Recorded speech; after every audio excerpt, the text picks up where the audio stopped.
Hey everybody, it's Darren and Deanna and Darren of dbaker Designs. Another question that we got is what is your process?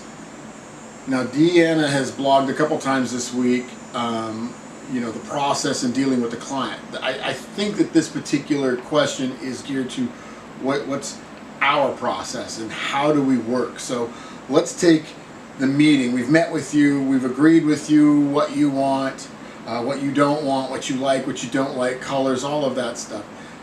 Taking it from that point moving forward. We're at the starting gate, go. What is our process? And it really comes down to a couple different things. If it's a build, if it's three-dimensional, it starts with typically me thumbnailing, doing all these different sketches and coming up with ideas on what the proper processes and procedures and materials and all the technical stuff. And that's a lot of fun. Coming up with that, lots of times I'll take all of that and a bunch of chicken scratch drawings and give it to Deanna. I take it, I scan it into the computer, and then we do color renderings on it, normally in Photoshop, Illustrator. Sometimes I have to draw things out in Illustrator and move them around so we have pieces and and then give multiple views of everything. And then she'll take it and she'll make it pretty and represent it to you, the client, for final approval. We prefer to meet with you. Sometimes we'll go into making a scale model if we need to work out how things are going to kind of fit or go together. And he loves to do that. He gets lost in his little yeah, so we have to be careful with world. that. We don't always make models. Actually, a lot of the times we don't. I prefer to do more of it, but they're time consuming, B, they're expensive, or but you work out all the little things like we're making right now for our camper, and you're working out how it's actually going to be built. And that's what surprised me was with those models, you're not just playing and having fun. You are actually I'm working out problems in foam core instead of wood. $50, $100 sheets of material.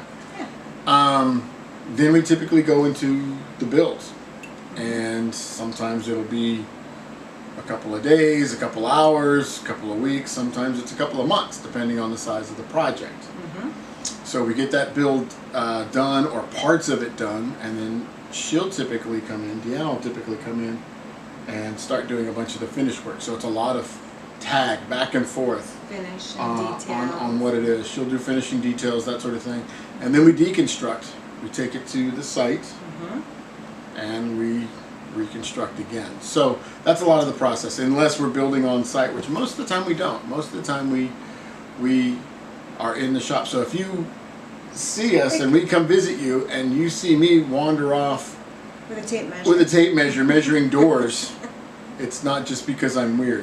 That's part of it. Well, lots of times I will wander off and you might see me measuring a door, or it seems like I'm not paying attention to the conversation, or on your phone, anything like that. Notes. On my phone making notes, yeah, either in a sketchbook or on my phone. I'm not texting, I'm making notes. And I'll be measuring doors. So I know what will come in and what can go out of those doors, because there have been... perfect example was Venture Church, where we brought in the clubhouse, everything. We even had the plans and everything, and we built it, to fit. Actually, you had to tear that whole thing apart, and we get it all built up, and we get it into the room ready for the install in what should just be a few minutes to maybe an hour or so. There has been a projector put into the ceiling that hangs down. Not just a little. There's a big projector. And it hung down. And it hung down right where the roof was going to go, right where the roof was solid. But luckily, you made the roof so it was like kind of like a cockeyed roof. So we were able to kind of shift and readjust a little bit. At like 3 a.m. Yeah, with a friend Gary. Thank goodness for Gary, man. He's awesome. Godsend. So what turned out to be, what should have been about an hour install, give or take a little bit, ended up being about 6 hours, all night long installing that thing, because we had to cut and shift and redo the roof. So, perfect example. Good times. Good times. Yeah. Things change, and we're luckily, thankfully, adaptable and thrive on that kind of stuff. Really, I think. But yeah, so that's part of the process. I mean, it's a lot of ping-ponging back and forth between the two of us.